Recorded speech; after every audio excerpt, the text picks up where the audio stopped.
하나님 말씀 잠언 10장 17절에서 32절까지 말씀 교독하겠습니다. 구약성경 921쪽입니다. 잠언 10장 17절에서 32절입니다. 오늘은 7월 21일 목요일 아침입니다. 7월 21일자 본문 잠언 10장 17절에서 32절까지 말씀 교독하도록 하겠습니다. 훈계를 지키는 자는 생명길로 행하여도 징계를 버리는 자는 그릇 가느니라. 미움을 감추는 자는 거짓된 입술을 가진 자요 중상하는 자는 미련한 자이니라. 말이 많으면 허물을 면하기 어려우나 그 입술을 제어하는 자는 지혜가 있느니라. 의인의 혀는 수는 것 같거니와 악인의 마음은 가치가 적으니라. 의인의 입술은 여러 사람을 교육하나 미련한 자는 지식이 없어 죽느니라. 여호와께서 주시는 복은 사람을 부하게 하고 근심을 겸하여 주지 아니하시느니라. 미련한 자는 행악으로 낙을 삼는 것 같이 명철한 자는 지혜로 낙을 삼느니라. 악인에게는 그의 두려워하는 것이 임하거니와 의인은 그 원하는 것이 이루어지느니라. 회오리 바람이 지나가면 악인은 없어져도 의인은 영원한 기초 같으니라. 게으른 자는 그 부리는 사람에게 마치 이의 식조 같고 눈의 연기 같으니라. 여호와를 경외하면 장수하느니라. 그러나 악인의 수명은 짧아지느니라. 의인의 소망은 즐거움을 이루어도 악인의 소망은 끊어지느니라. 여호와의 도가 정직한 자에게는 산성이요 행악하는 자에게는 멸망이니라. 의인은 영영이 이동되지 아니하여도 악인은 땅에 거하지 못하게 되느니라. 의인의 입은 지혜를 내어도 패역한 혀는 배임을 당할 것이니라. 의인의 입술은 기쁘게 할 것을 알거늘 악인의 입은 패역을 말하느니라. 아멘. 훈계를 지키는 자는 생명길로 행해도 징계를 버리는 자는 그릇 간다라고 말합니다. 특별히 하나님은 말을 조심할 것을 당부하고 있습니다. 미워하거나 또 속이는 말을 하면 화를 면하기 어렵습니다. 여호와의 훈계를 받고 지킬 때 여호와의 복을 받는데 하나님의 복은 근심을 겸하여 주지 않으신다고 약속합니다. 훈계를 받고 사는 자, 바로 의인에게는 소망이 있으나 악행을 낙으로 삼고 사는 자, 곧 악인은 그렇지 못하여 소망이 끊어질 것이다 라고 오늘 경고하고 있습니다. 오늘 질문은 하나님의 훈계는 무엇입니까? 하나님 무엇을 훈계하고 계십니까? 먼저 말을 조심하라 라고 훈계하고 있습니다. 17절에서 21절 그리고 31, 32절 말씀에 그런 내용이 나오죠. 하나님의 훈계를 지키는 자는 생명길로 행하지만 징계를 버리는 자는 그릇된 길로 간다. 다시 말해서 하나님의 징계와 책망은 우리의 죽고 사는 생사를 가른다는 뜻입니다. 하나님의 훈계는 그럼 뭐냐? 우리가 지금 잠언을 쭉 묵상하고 있는데 자주 반복되는 주제가 있죠. 자주 언급되는 주제가 있습니다. 경고하는 내용이죠. 하나는 음행, 하나는 말, 그러니까 언어 생활입니다. 두 가지에 대해서 많이 강조하고 있다는 얘기는 그만큼 사람이 이 부분에 있어서 취약하다는 얘기고, 그 시대만 그런 것이 아니라 이렇게 3000년이 훌쩍 뛰어넘은 이 시대에도 우리가 많이 취약한 부분이 바로 이 부분이라는 것이죠. 말이 온전한 자는 모든 것이 온전하다. 야고보서에 그렇게 표현되어 있잖아요. 말이 온전하면 온전하다. 특히 미워하는 마음을 감추고 하는 말, 미운 마음이 있는데 그것을 감추고 하는 말이나 거짓말하는 자는 오늘 성경에 보면 미련한 자라고 했어요. 미련한 자라. 왜 그런가? 왜 미련하다 그러죠? 당장은 그 순간은 모면할지 모르지만 결국은 그런 말 때문에 뭐가 잡힌다고? 발목이 잡혀요. 발목이 잡혀서 결국은 파멸에 이르기 때문에 미련한 자라고 말하는 것이죠. 오늘 말하는 거 보면은 우선 말이 많으면 뭐하죠? 허물이 많아지기 마련이니 말을 적게 하고 또 신중하게 할 것을 오늘 이야기를 하고 있습니다. 또 말을 하더라도 지혜롭게 말하라는 것이죠. 의인의 말은 여러 사람을 기쁘게 하지만, 그리고 덕을 세우지만 악인의 말은 뭐가 없기 때문에, 하나님의 지식이 없기 때문에 자기 말에 자기가 베요. 이 표현이 참 그런 것 같아요. 원래 우리도 자기 칼에 자기가 베인다는 게 어리석은 것을 얘기하는 거잖아요. 우리도 뭐 이렇게 도마에 하다 보면 자기가 하다가 자기가 베요. 초짜들이 그러는데, 그러니까 자기 말에 자기가 베인다, 이 말이 중요한 거예요. 자기가 내뱉은 말에 자기가 결국은 그 상함을 받아서 파멸에 결국 이른다라고 얘기하는 것이죠. 언어, 특히 우리 말이 얼마나 중요한 문제였으면 이렇게 자주 하나님께서 언급하는지에 대해서 우리가 좀 곰곰이 생각해 볼 필요가 있다. 그런 생각이 듭니다. 그래서 오늘 첫 번째 주제는, 하나님이 훈계의 첫 번째는 뭐죠? 언어 생활. 그러니까 말을 신중하게 하고 조심하게 하고 거짓말하지 말고 숨기지 말고 미운 마음을 숨기고 말하지 말고, 이런 여러 가지에 대해서 이야기하고 훈계하고 있음을 우리도 기억해야 됩니다. 이렇게 할 때 생명의 길로 가게 될 줄 압니다. 자, 두 번째 하나님께서 교훈하시는, 훈계하시는 것은 뭔가? 22절 그리고 26절, 22절에서 26절까지 말씀이에요. 지혜를 낙으로 삼아라. 지혜를 낙으로 삼아라. 이것을 훈계하고 있어요. 미련한 자는 무엇을 낙으로 삼는다고요? 행악을. 오늘 표현이 그렇습니다. 행악을 낙으로 삼지만 명철한 자는 무엇을? 지혜를 낙으로 삼는다고 그랬어요. 이 낙으로 삼는다, 여러분, 우리 그 어떤 뉘앙스가 들죠? 낙으로 삼는다. 어쩌다 한 번 하는 그런 개념이 아니에요. 낙으로 삼는다는 것은 그 뭐라 그럴까? 자주 반복적으로 그 즐긴다는 거예요. 좋아서 한다는 거예요. 좋아서. 낙으로 삼는다. 요즘 그런 낙으로 삼아요. 할아버지들 되고 노인들 되면 이제 손주 보는 낙으로 산대. 술꾼들은 맨날 술 먹는 낙으로 산대. 낙으로 산다는 거 아시죠? 그런 거예요. 그러니까 세상에, 어이구, 아니 얼마나 악을 자주 저질렀으면 악을 낙으로 삼는다. 이 표현이 참, 그러니까 눈만 뜨면 하는 모든 것들이 뭘로 삼는다? 날 골탕 먹이고, 남 음해하고, 남 시비 걸고, 삐딱하게 보고, 맨날 이런 식으로 악을 낙으로 삼는다는 거예요. 악이한테 똘똘 뭉친 거지. 나왔다 하면 다 악이야. 그걸 즐겨한다는 얘기가 참 표현이 좀 그래요, 그죠? 이처럼 악행을 낙으로 삼는 자는 갑자기 두려운 일이 닥친다, 이렇게 경고해요. 그렇게 계속 살다가 계속 낙으로 즐길 것 같지, 그게 아니라 생각지도 못했던 두려운 일이 갑자기 닥치지만 반대로 의인은 원하는 소원을 얻게 된다. 행악을 즐기는 자는, 그 악인은 영원할 것처럼 보여도 회오리 바람처럼, 여러분 그 보이시죠? 회오리 바람 샥 한번 하고 나면은 그냥 거기에 있던 게 휙 하고 날아가 버리는 거 있잖아요. 우리 길고양이들이 먹는 밥통에 맨날 하나씩 사라져가지고 가벼우니까 휙 어디로 날아가는지 모르겠어요. 바람만 한번 불어도 오늘 저녁 걱정되더라고. 어젯밤에 휙 날아가 버려요. 어디 가는지 찾지도 못해. 그런 식이죠. 휙 하고 날아가 버리는 거죠. 이런 식으로 순식간에 불다가 사라질 것을 이렇게 표현하고 있어요. 하지만 의인은 견고한 기초처럼, 반석처럼 단단하게 서고 영원할 것이라고 말합니다. 오늘 9절이 요절 말씀이기도 한데 22절이 잠언에서 유명한 구절이고 자주 성도들이 좋아하는 구절 중에 하나예요. 여호와께서 주시는 복은 부하게 하고 근심을 겸하여 주지 아니하시느니라. 이 구절 엄청 좋아해요, 우리 성도들이. 많이 인용하는 말씀인데, 이런 앞에 전제가 있어야 되는 거예요. 복받을 짓을 해야지. 그것만 생각하면 안 되고, 앞에 문맥으로 앞뒤를 이렇게 다 살펴보면 이 얘기가 왜 나왔나 보면은, 지혜를 낙으로 삼는 명철한 사람에게, 지혜를 낙으로 삼는 명철한 사람에게 바로 하나님이 주시는 복이 이렇다라는 걸 설명하는 것이지, 요 구절만 따면 안 돼요. 반대로 악을 즐겨하고 낙으로 삼는 사람, 이런 축복이 없다는 거잖아요.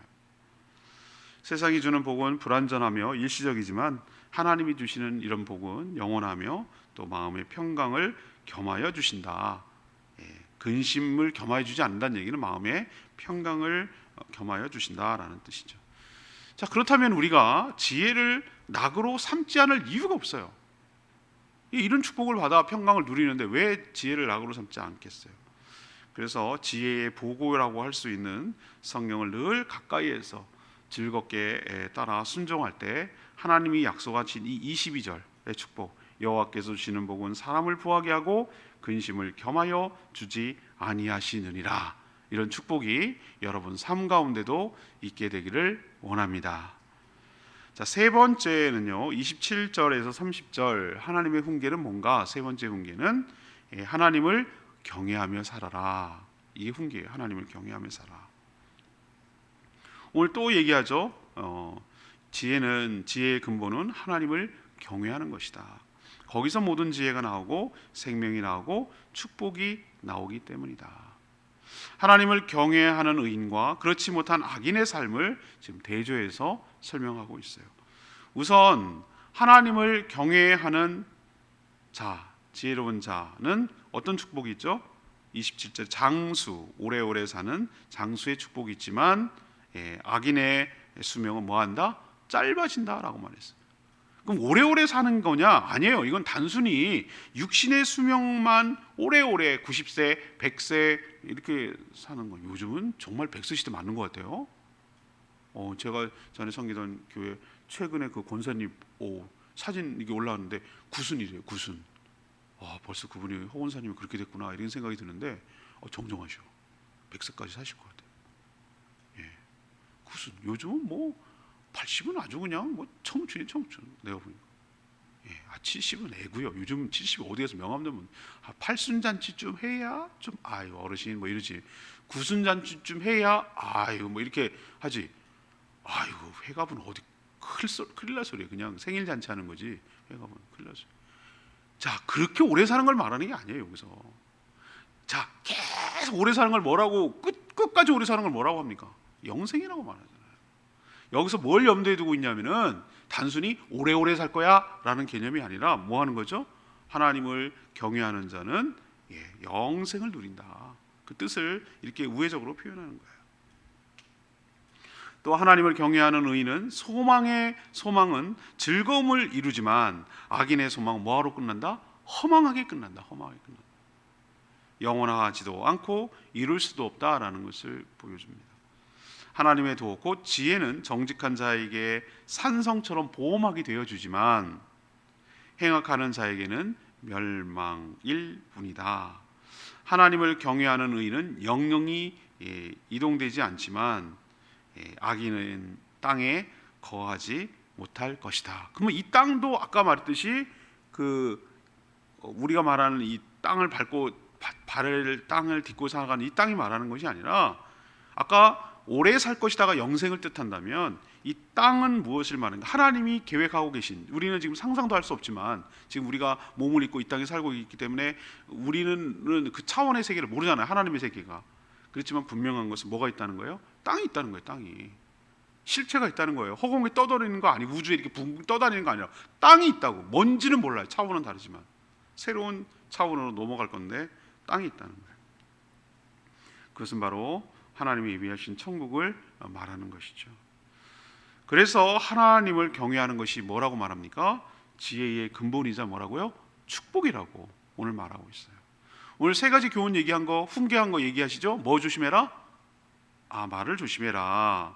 두 번째는 지혜를 약으로 삼아라. 그걸 즐겨해라 하는 거예요. 즐겨해라. 말씀을 가까이 하고 말씀을 대로 살아가는 것을 뭐해라? 그냥 억지로 마지못해 하는 것이 아니라 즐겨해라.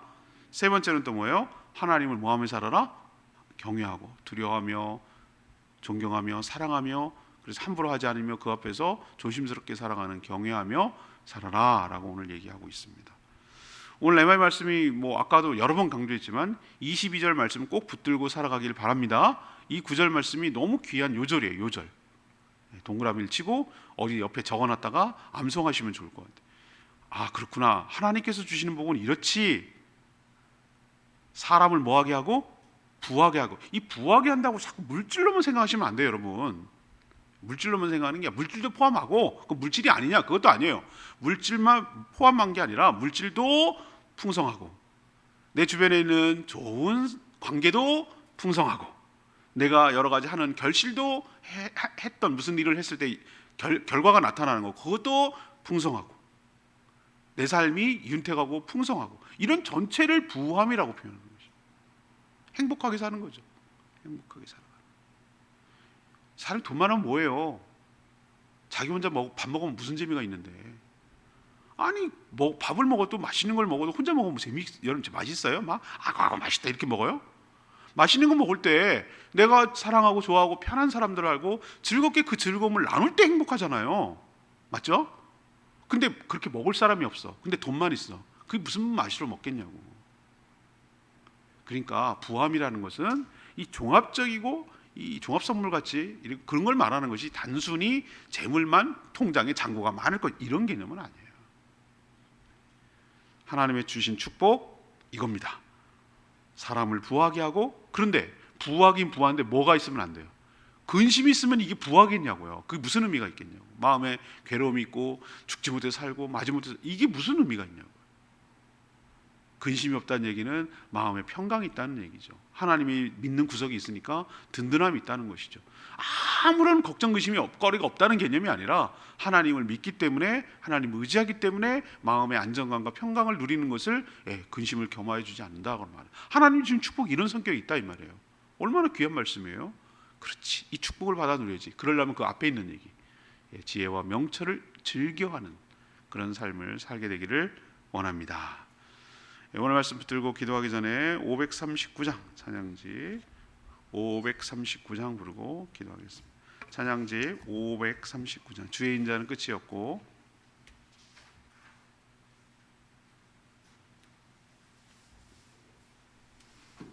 찬양지 539장 주의 인자는 끝이었고 주의 자비는 무궁하며, 성실하신 주님을 찬양합니다.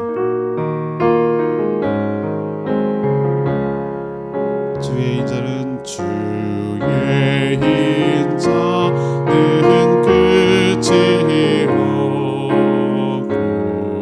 그의 자비는 무궁하며,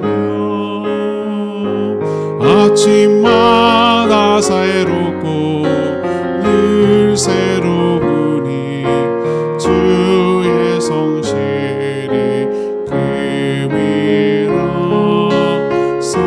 성실하신 주님, 한 번 더 하겠습니다. 주의 인자는 끝이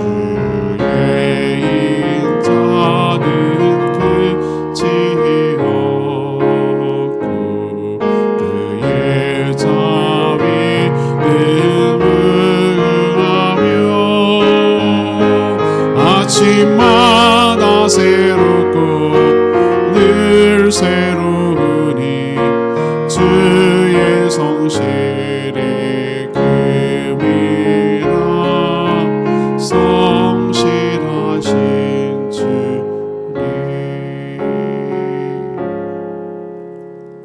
그렇습니다. 하나님의 복을 받아야 되는데 하나님의 복은 근심을 겸하여 주지 않는다고 그랬어요. 부하긴 부하되 근심을 겸하여 주지 않는다.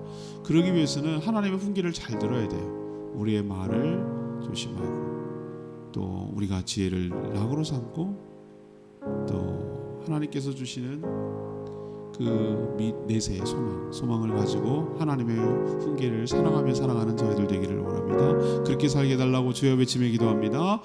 주의 하나님, 주의 인자는 끝이 없고 그의 자비는 무궁하며, 아침마다 새롭고 늘 새로우니 주의 성실이 금이라. 성실하신 주님. 하나님, 저희가 하나님의 훈계를 지키며 징계를 다하게 받는 하나님의 자녀가 되기를 원합니다. 하나님의 훈계는 우리가 하나님이 주시는 복을 받아 누리라고 주시는 줄 믿습니다.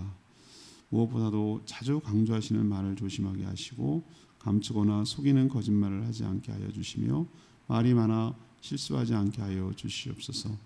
행악을 낙으로 삼지 않게 하시고 지혜를 낙으로 삼게 하여 주시옵소서. 하나님을 경외함으로 하나님이 주시는 여러 풍성한 복을 받아 누리게 하여 주시고, 하나님이 주시는 복은 근심을 겸하여 주지 않음을 믿습니다. 그런 복을 받아 누리는 저희들 되게 하여 주시옵소서.